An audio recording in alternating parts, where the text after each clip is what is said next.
L'esclavage, la chair et le sang.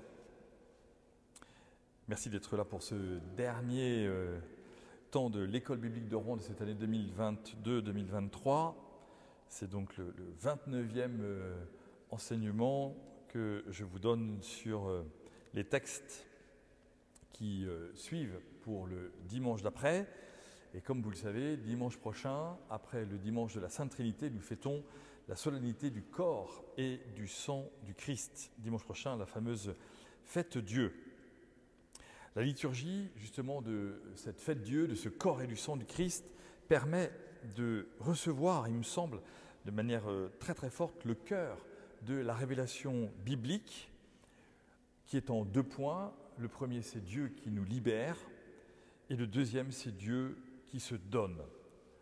La libération du péché est symbolisée par l'esclavage. Quand on parle de l'esclavage dans la Bible, dans toute la Bible, c'est l'esclavage du péché. Mais nous savons aussi que ça n'est pas qu'un symbole, parce qu'il y a beaucoup de personnes qui, encore aujourd'hui, même dans le monde, sont esclaves. Nous ne devons pas donc voir la question de l'esclavage uniquement dans sa dynamique spirituelle, mais véritablement aussi dans ce qu'elle représente pour des millions de personnes. Et puis, deuxième point, la donation de Dieu lui-même. Quand je dis que Dieu se donne, et c'est le deuxième point de la révélation biblique, nous sommes ici dans un acte d'offrande unique dans l'histoire des religions. Normalement, dans toutes les religions, Dieu reçoit les offrandes de ceux qui se consacrent à lui, mais pas l'inverse. Nous n'avons pas, au contraire, nous n'avons pas l'inverse avec Dieu qui se donne. La chair et le sang sont donc dans une perspective nouvelle qui sauve la chair et le sang pour nous dire que même cette enveloppe corporelle qui nous constitue, corps, sang, même cette enveloppe corporelle est à sauver, qu'elle est bonne, qu'elle est créée par Dieu, qu'elle est sauvée par lui. L'engagement de l'Église, depuis 2000 ans, auprès des malades et des pécheurs, est la manifestation de cette compréhension. Premier point donc, l'esclavage. Le livre du Deutéronome de ce dimanche nous remet face à une situation très impressionnante où Dieu demande « Qu'as-tu dans le cœur ? Qu'as-tu dans le cœur ?» Et Dieu dit à Moïse et donc à son peuple qu'il y a cette marche dans le désert qui dure 40 ans. C'est la question de Dieu. Et la clé de cette question « Qu'as-tu dans le cœur ?» pour pouvoir y répondre, c'est le passage. Et quel va être ce passage ? Eh bien, ça va être l'acceptation de la pauvreté. Et ça, pour nous, à vue humaine, c'est juste impossible, incompréhensible. Personne ne décide d'être pauvre. Personne ne veut être pauvre. Or, Dieu dit, il te fallait passer par la pauvreté. Quand on parle dans la Bible de ce passage, nous savons que c'est le verbe, le mot qui dit la Pâque.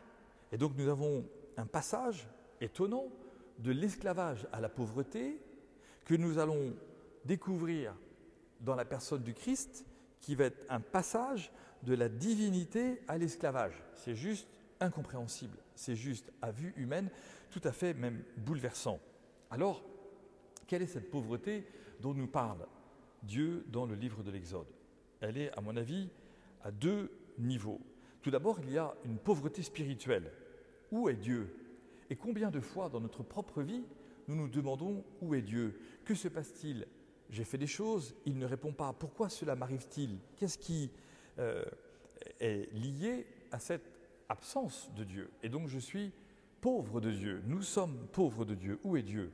Et puis, vous avez dans ce même passage du livre de l'Exode cette pauvreté physique qui est « tu as eu faim ». Alors, Dieu t'a donné la manne. On y reviendra tout à l'heure. C'est donc qu'il y a immédiatement, déjà dans l'Ancien Testament, la pauvreté spirituelle et la pauvreté physique. Je vous dis déjà dans l'Ancien Testament parce que la première parole de Jésus dans l'évangile de saint Matthieu, c'est « Heureux les pauvres de cœur ». Alors, il y a toujours eu, il y a encore des espèces d'explications en mode d'opposition, en disant « Quelle est cette pauvreté du cœur ?» Ce n'est pas la pauvreté matérielle, mais si, c'est aussi la pauvreté matérielle. Quand Jésus parle de la pauvreté de cœur, elle peut être aussi bien spirituelle que matérielle. La question c'est, qu'est-ce qui va me nourrir quand je suis pauvre? Qu'est-ce qui me nourrit? Avec le Christ, cette manne va devenir le Christ lui-même. Mais restons un petit peu sur ce thème de l'esclavage et de la pauvreté, notamment dans l'Ancien Testament, et pour revenir après sur le fait que le Christ est notre pauvreté et que le Christ est celui qui se rend pauvre de notre pauvreté spirituelle et de notre pauvreté physique. L'esclave, quelles que soient les religions ou les sociétés, l'esclave est souvent un étranger. Il est considéré comme un être inférieur. Parfois, il n'est même pas considéré comme un être. Il a des devoirs, il a des obligations. Il est acheté comme une marchandise, il est vendu par d'autres. L'esclave est donc au cœur d'un système économique qui va rendre certains riches et lui encore plus pauvre. C'est donc ce qu'on pourrait appeler un bien-objet. Mais pour les Juifs, il y a une distinction assez notable, puisque la condition d'esclave a été leur condition pendant 430 ans en Égypte. Alors, cette condition de l'esclave est un tout petit peu différente que dans les autres nations et même dans les autres religions. Que veut dire l'esclave pour le peuple juif? L'esclave rappelle l'éloignement de la terre. Or, les Hébreux, nous le savons, connaissent cette réalité d'être esclaves lorsqu'ils sont en Égypte. L'esclave rappelle aussi au peuple hébreu le travail difficile et ingrat. Quand Moïse va commencer à aller voir Pharaon en disant « Libère mon peuple pour qu'il puisse rendre gloire à Dieu », la première chose que Pharaon va faire, ça va être de doubler les obligations de travail sans donner plus d'heures pour les réaliser. L'esclave rappelle aussi la dépendance à un autre qui ne comprend pas nos coutumes et qui ne cherche pas à les comprendre, surtout si, en plus, ces coutumes ou ces obligations religieuses ou cette foi empêchent de faire le travail demandé.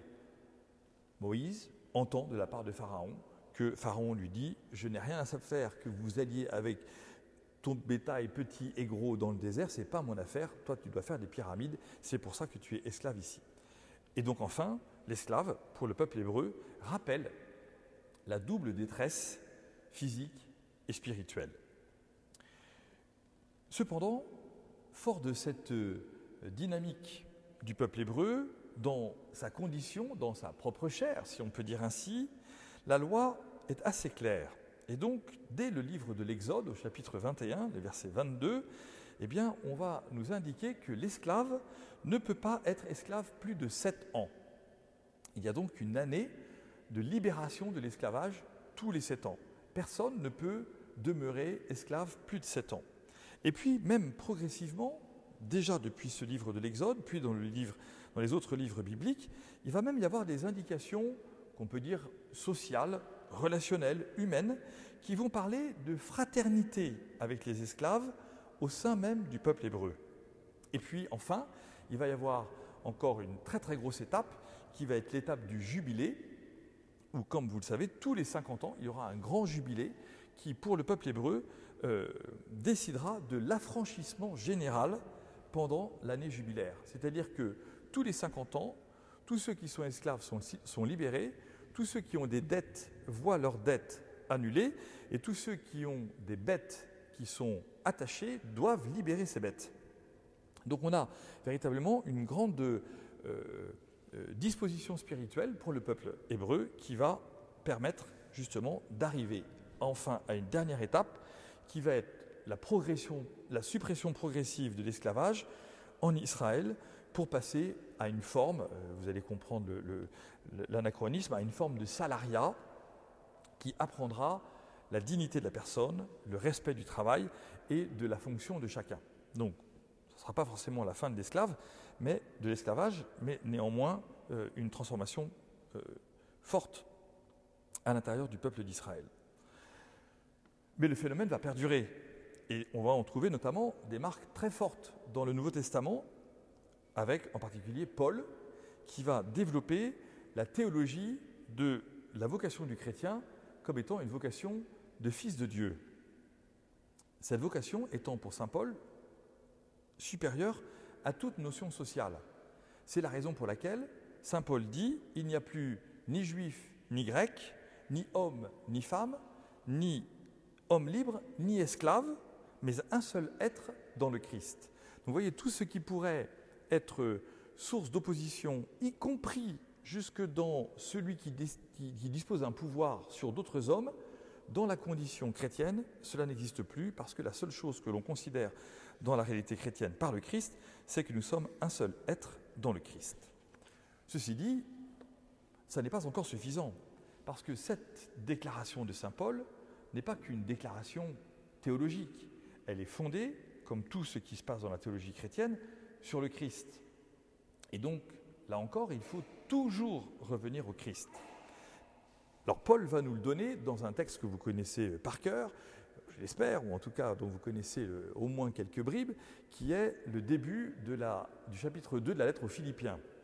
Philippiens 2 dit « Le Christ Jésus, étant dans la condition de Dieu, ne retint pas jalousement ce rang qu'il égalait à Dieu, mais il s'anéantit lui-même, prenant la condition de l'homme, jusqu'à mourir sur la croix. C'est pourquoi Dieu l'a exalté. » Donc, nous avons à l'intérieur de ce texte de saint Paul cette affirmation surprenante qu'au moment où le peuple d'Israël cherche à ne plus avoir d'esclaves pour comprendre que cette réalité de l'esclavage est une réalité trop dure qui le rappelle à sa condition d'esclave en Égypte, voici le Christ que Paul, juif, comprend comme étant venu se faire esclave des hommes. C'est juste incompréhensible. Humainement, on a bien compris. Et cet anéantissement du Christ, qui est donc tellement puissamment indiqué, écrit dans Philippiens 2, se révèle dans l'évangile de saint Jean, au chapitre 13, avec le fameux passage qui remplace l'Eucharistie par rapport aux trois autres évangiles, Matthieu, Marc, Luc, avec l'épisode du lavement des pieds, où quand Jésus s'approche de ses apôtres, Pierre, le premier, dit « Moi, laver les pieds, jamais ». On va y revenir. Je m'arrête juste ici pour qu'on comprenne que nous sommes dans un axe très très surprenant qui montre, vous l'avez compris, je le répète, qu'au moment où Israël, dans sa condition spirituelle et même politique, si on veut dire, sociale et relationnelle, veut mettre fin à l'esclavage, le Christ, pour être notre sauveur, décide de prendre la condition d'esclave, et même d'esclave d'esclave. On y reviendra. Israël, en fait, a compris que sa servitude en Égypte est la marque de son infidélité à Dieu. Ça n'est pas la puissance de Pharaon qui est venu esclavagiser Israël. Israël est devenu esclave de Pharaon à cause de son péché, à cause de son infidélité à Dieu. Tous les livres prophétiques de l'Ancien Testament rappellent en permanence que Dieu vient nous chercher pour nous libérer et pas pour que nous soyons bloqués, prisonniers, esclaves du péché. Un peu plus tard, le même peuple d'Israël va comprendre que la déportation à Babylone est un nouveau signe majeur de cet oubli de Dieu. Le péché est donc une détresse. L'esclavage par d'autres hommes est le signe de cette détresse. Même l'arrivée en terre promise, nous l'avons compris, ne va pas arrêter cet esclavage. Il faut donc attendre le Christ Jésus pour qu'il prenne la condition volontairement, sans faute de sa part, sans péché, sans détresse, sans volonté de vengeance même, et avec l'offrande du pardon à la croix. Ils ne savent pas ce qu'ils font, Père, pardonne-leur. Telle est la supplication de Jésus qui, alors qu'il meurt, considéré comme un esclave, considéré comme un rien, considéré comme une humanité qui ne répond de rien et qui supplie Dieu son Père de ne pas se venger. Jésus va donc livrer sa chair tout entière à l'humiliation dégradante de sa passion et de sa croix pour que toute chair puisse être sauvée. C'est important, vous voyez, je fais déjà des ponts avec le 2e chapitre sur la chair et le sang. La chair du Christ livrée sur la croix, c'est pour que toute chair puisse être livrée. L'œuvre du Christ n'est donc pas seulement spirituelle, elle est aussi physique, corporelle. Jésus ne fait pas que parler, il vit dans sa chair, il prend dans sa chair cette condition de l'esclave. Le Christ va donc accompagner volontairement par sa personne tous les hommes, c'est tous ceux-là qui sont esclaves de la mort et du péché, comme dit saint Paul. C'est la raison pour laquelle le lavement des pieds en Jean 13 est donc un scandale pour Pierre. Je le répète, le mot que Pierre dit, c'est « jamais ». Jamais tu ne me laveras les pieds. Et la réponse du Christ, c'est « si je ne te lave pas les pieds, tu n'auras pas de part avec moi ». Quelle est cette part, si ce n'est l'œuvre de la vie éternelle, de la réception de la vie éternelle. Le Christ, en Jean 13, prend la condition d'esclave d'esclave. Parce que vous le savez, l'esclave juif pouvait refuser une chose à son maître juif, qui était de lui laver les pieds. Alors, le maître juif qui avait des biens et qui voulait qu'on lui lave les pieds, achetait un esclave étranger. C'est-à-dire qu'il était prêt à vivre une fraternité avec un esclave juif pour bien des choses, sauf le lavement des pieds, mais pour qu'on puisse lui laver les pieds, il achetait un esclave étranger pour faire cette tâche humiliante, sale, nauséabonde. Et voici que celui qui réalise cette condition d'esclave, c'est le Christ. Et pour qui le réalise-t-il? Pour des juifs alors qu'il est juif. Vous voyez, la compréhension, c'est juste fondamental, absolument bouleversant, de réfléchir quelques instants, de se mettre dans ce positionnement-là.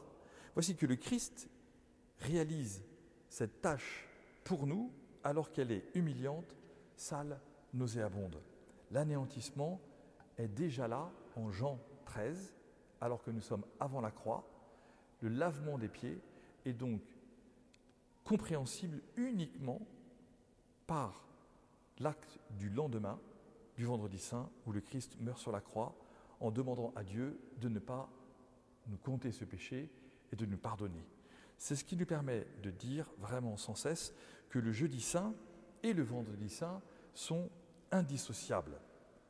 Et c'est là, à partir de cette notion d'esclave, que l'on peut effectivement comprendre et développer tout ce qu'on va appeler la théologie des sacrements et de la vie de l'Église.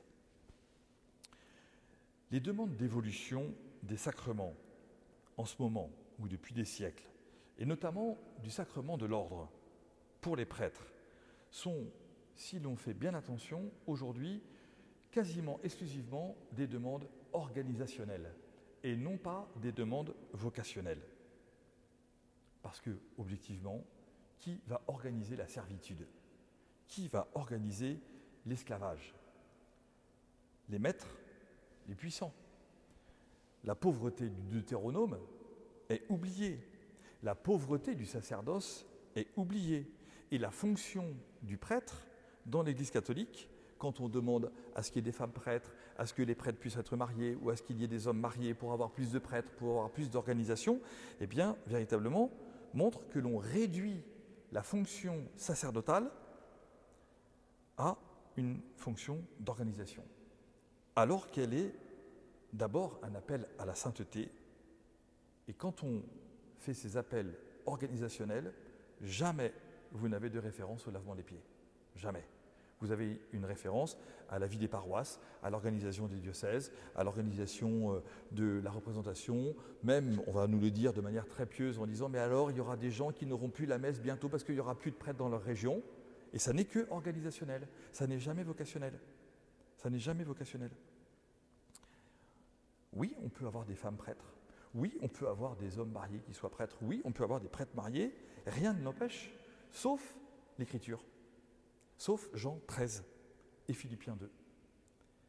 Toutes les discussions actuelles sur le manque de prêtres sont des discussions sociales, de la place de l'Église dans le monde. Qu'est-ce qu'on va faire de toutes ces églises dans lesquelles il n'y a plus de prêtres alors qu'il y avait des prêtres il y a encore 50 ans? Toutes ces discussions sont des discussions sur la place de l'Église dans le monde, de la reconnaissance que l'Église doit, on l'entend tous les jours, évoluer. Et comment doit-elle évoluer, je vous prie? Avec et par les idées du monde. Il faut désormais une égalité homme-femme dans l'Église. Il faut une égalité dans les prédications. Qu'est-ce que c'est que ce groupe Église catholique qui dit que seuls des hommes peuvent prêcher? Ce n'est pas des hommes qui prêchent, ce sont des prêtres qui prêchent. Ce n'est pas la même chose, même si les prêtres sont des hommes. Quelle est cette question de l'équilibre quand nous disons que le Christ perd l'équilibre de l'équilibre en devenant esclave d'esclaves? Quelle est la théologie sous-jacente à une décision organisationnelle du sacerdoce et des vocations dans l'Église? Eh bien, quand on ne parle que de l'organisation, on ne parle pas des vocations. Et donc, ne soyons pas surpris qu'aucun jeune aujourd'hui, ou si peu dans notre société, y compris dans notre Église, veuille devenir prêtre. Par contre, je peux vous dire que si vous parlez à des jeunes en leur disant « Veux-tu devenir esclave de Dieu pour leur apporter aux hommes la vie éternelle ?» Là, ils répondent. Là, ils répondent. Veux-tu devenir un chef d'entreprise, un organisateur de l'Église? Ben, n'importe qui peut le faire. Et n'importe qui peut effectivement être un logisticien de l'Église. Mais ce n'est pas de la théologie, ce n'est pas de la spiritualité.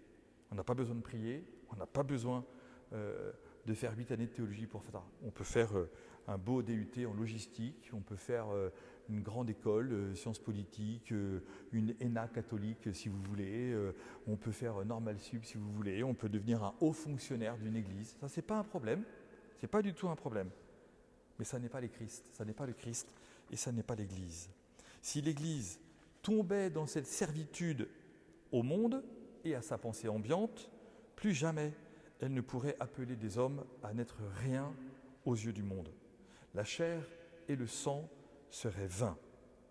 Luther et Calvin, pour être très clairs, ont fait ce choix de la suppression des sacrements, sauf celui du baptême.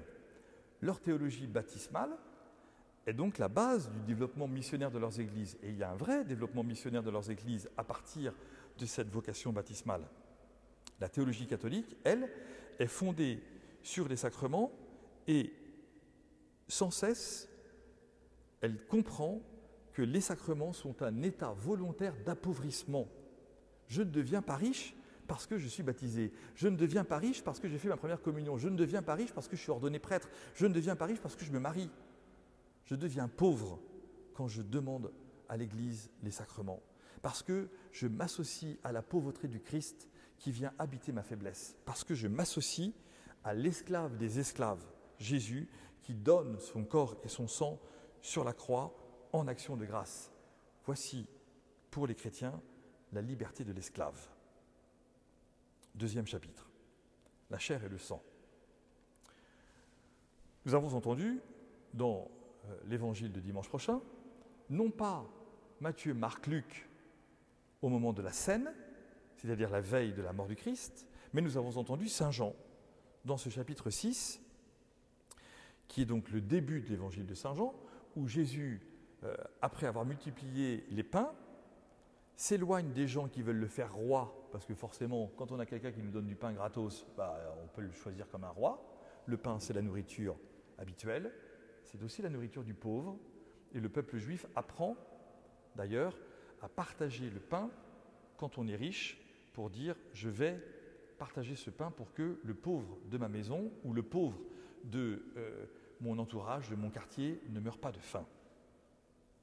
C'est ce que dit le pape François d'ailleurs, pour lequel on va prier tout à l'heure. C'est ce que dit le pape François tous les dimanches depuis qu'il est pape en disant bon dimanche, bon déjeuner et priez pour moi. Parce que quand le pape dit bon dimanche, bon déjeuner, ça veut dire bon dimanche dans l'espérance qu'autour de vous, il n'y ait personne qui meurt de faim. Sinon, ce n'est pas un bon dimanche.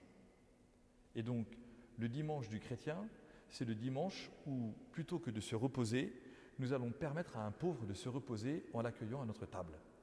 Le dimanche du chrétien, c'est le dimanche du partage. Et lorsque l'on partage le corps et le sang du Christ à la messe, c'est parce que nous avons conscience qu'il y en a autour de nous qui aujourd'hui ne vont rien partager.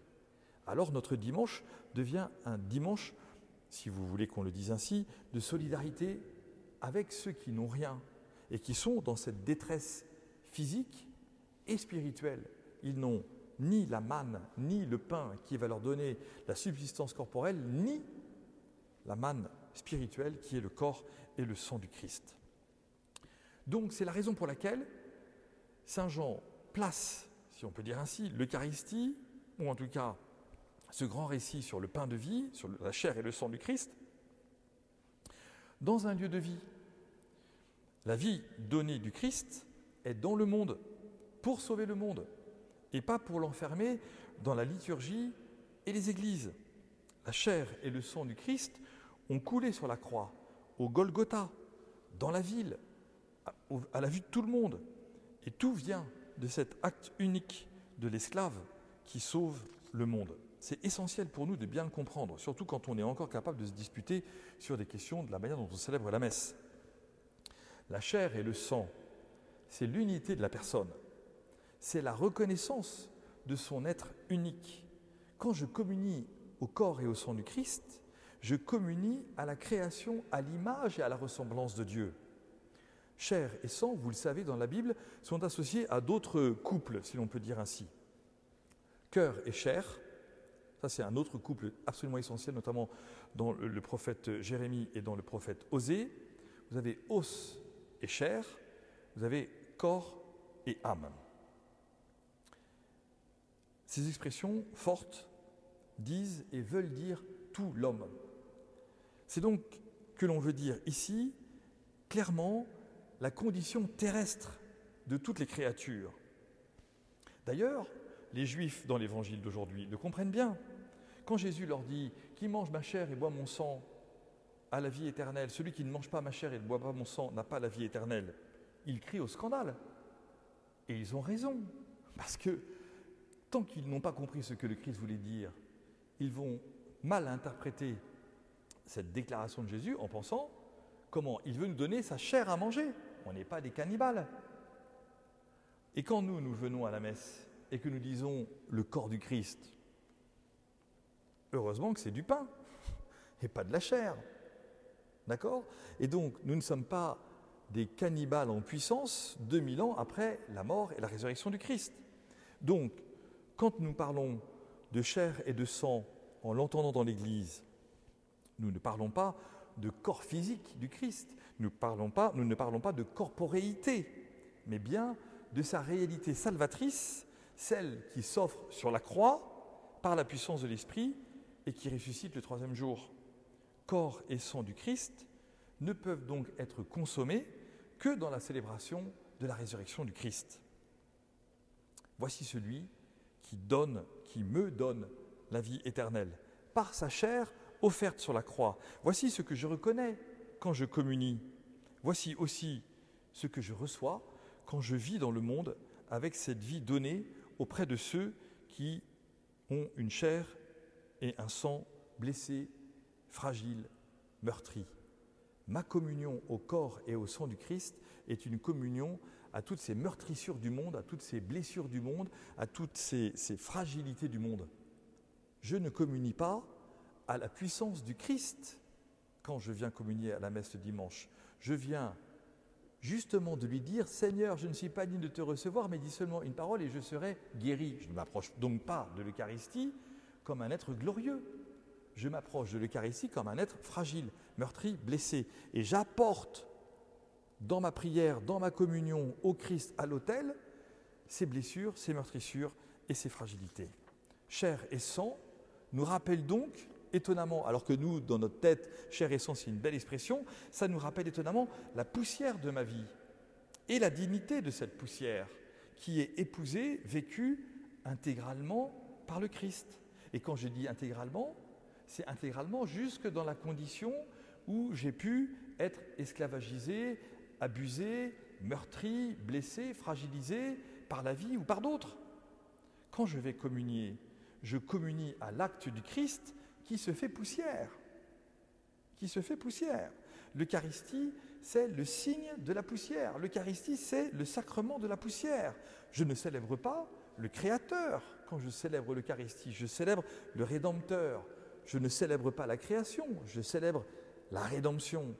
Cette rédemption, corps et sang, est offerte par la puissance de la résurrection sur ma poussière, notre poussière, depuis le vendredi saint. Vous ferez cela en mémoire de moi, signifie donc attirer tous les hommes à la croix du Christ, qui est le lieu unique du salut. Je ne sauve pas le monde, moi comme prêtre, le dimanche en célébrant la messe. Je fais mémoire avec le peuple chrétien de l'œuvre unique du Christ sur la croix le vendredi saint.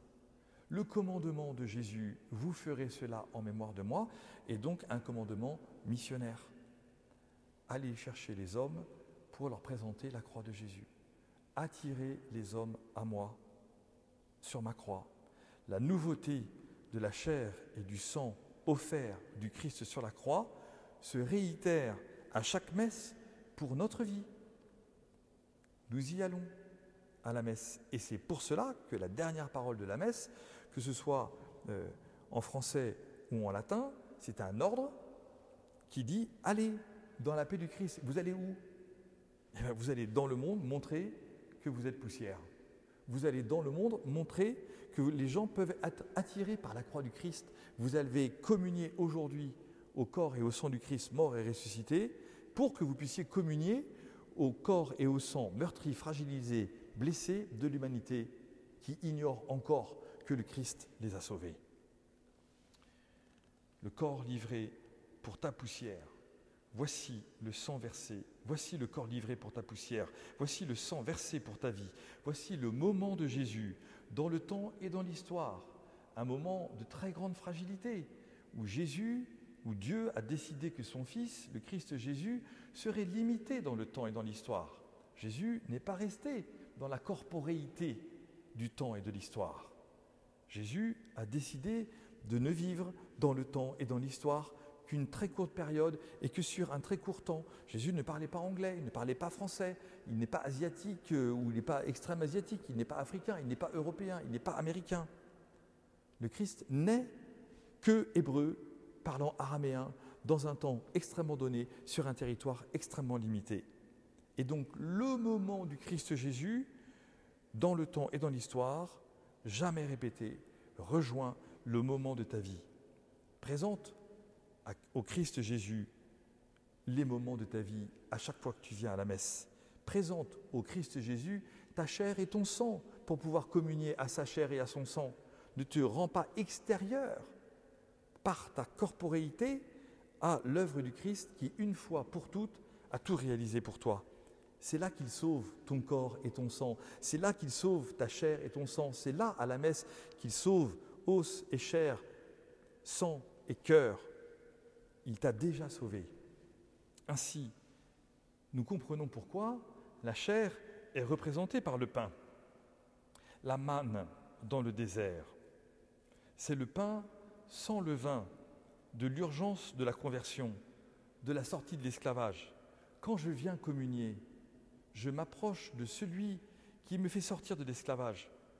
Quand je viens communier, je lui dis une parole et je serai guéri. Ce pain, c'est du coup, je le comprends ainsi, l'universelle pauvreté que l'on partage. Dieu connaît notre pauvreté et chaque jour, depuis la résurrection, et en particulier chaque dimanche, c'est donc le partage de la pauvreté. Dieu vient se rendre présent à moi par sa pauvreté, jusqu'à décider de devenir un pain pauvre qui ne nourrit pas physiquement, mais qui donne la vie éternelle. Vous le savez, quand les Hébreux sont face à cette manne, ils ont donc faim. Et Dieu dit à Moïse qu'il va donner quelque chose à manger au peuple hébreu dans le désert, une espèce de givre par terre, givre blanc. Et donc, les Hébreux disent « man-ou ».